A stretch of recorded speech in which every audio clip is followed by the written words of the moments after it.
new LEGO Fortnite mode is an intersection of survival crafting with some cozy town building mechanics and rocket boosters. There's lots to build and do, but to do it all, you're going to need the tools to make it happen. In this guide, we're going through all the steps necessary to take your crafting table to the maximum level. The first thing to do is build the basic crafting table. This can be found in your build menu under Utility. It requires 3 wood and 5 granite to be built, as well as a roof to keep it out of the elements. The wood and granite can be found laying around on the ground. From here, you can find the Bench Upgrade tab at the top of the crafting menu when interacting with the table. Our first upgrade to the table is going to require 8 planks and 3 shells. Build yourself an axe and a pickaxe from the base table and get to collecting these materials. Planks are made by refining wood in a lumber mill, which can be found in your build menu. It requires 8 wood and 15 granite. Collect wood from the ground or by chopping trees, and collect the granite from the ground or by pickaxing some larger stones. Once the lumber mill is built, assign the recipe for planks and add wood to the mill. It's a 1-to-1 ratio, so it shouldn't take much to reach our 8 plank needs. Shells can be found by destroying a crab-like creature called rollers. They can be found in the shores and grassland biomes. Use your pickaxe to stagger them with 2 hits until they die, or bait them into rolling themselves into the water where they instantly perish. Go to the upgrade menu at your crafting bench and hit upgrade. This unlocks the next tier of tools that you'll need to have for the rare bench upgrade. Get the new uncommon axe and pickaxe before setting off to find the following. The rare crafting table requires 12 knotroot rods, 15 marble slabs, 6 sand claws, and 3 sand shells. Knotroot rods are refined from knotroot, a twisting vine found in caves. You can find caves as you explore the grasslands, and they'll show up on your map as markers after you've found them. Harvest knotroot here and refine it into rods in the lumber mill by switching the recipe over. Marble is also found in these caves.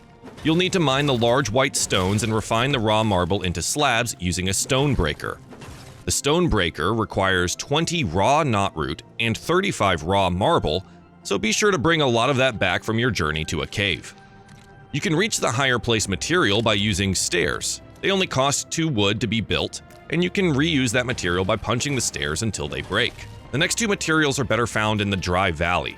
You'll want to be ready to take some heat damage or have yourself the cool-headed charm. Sand shells are found by killing sand rollers. These are the same as the regular white-shelled rollers, except they have a yellow shell and predominantly spawn in the dry valley. Same strategy applies, stagger them with 2 pickaxe hits over and over until they pop. Sand claws are similarly found in the dry valley, but can sometimes spawn at the shores. They're harder to kill than the starting wolves and are marked by yellow bits on their fur. You can also find these materials in chests that spawn in the dry valley. Once you've upgraded to the rare tier of crafting bench, you're going to need the rare tier tools and be ready to head back into the dry valley. We're going cave hunting. The epic crafting table requires 15 copper bars, 25 obsidian slabs, and 1 brute scale. You'll also need to build a smelter and a gem cutter to craft these items for the upgrade.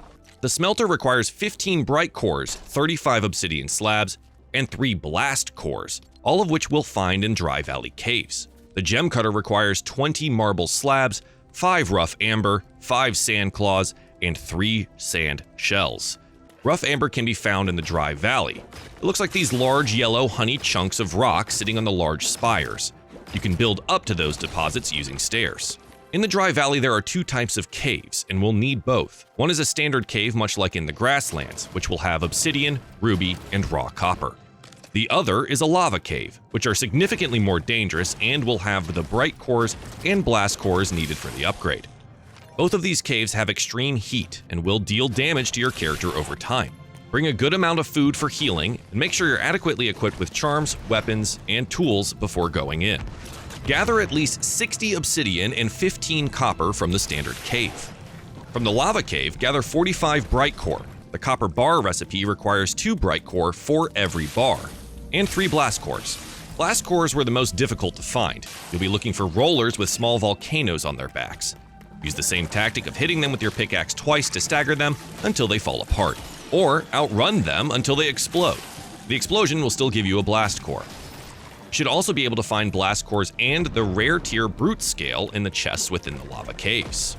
At this point, you're more than ready to kill the brutes in the grasslands. Dodge effectively, use a crossbow, or get some friends to help you bring down the beast. It should drop 1 brute scale upon defeat. Once all of this is gathered, built, refined, and smelted, you're ready to upgrade to the Epic Tier crafting table. This is the final upgrade, capable of building every tier of tool, weapon, or charm should you have discovered the correct materials. Good luck on your adventure! For all things LEGO Fortnite, head to our wiki, and keep on building, here with IGN.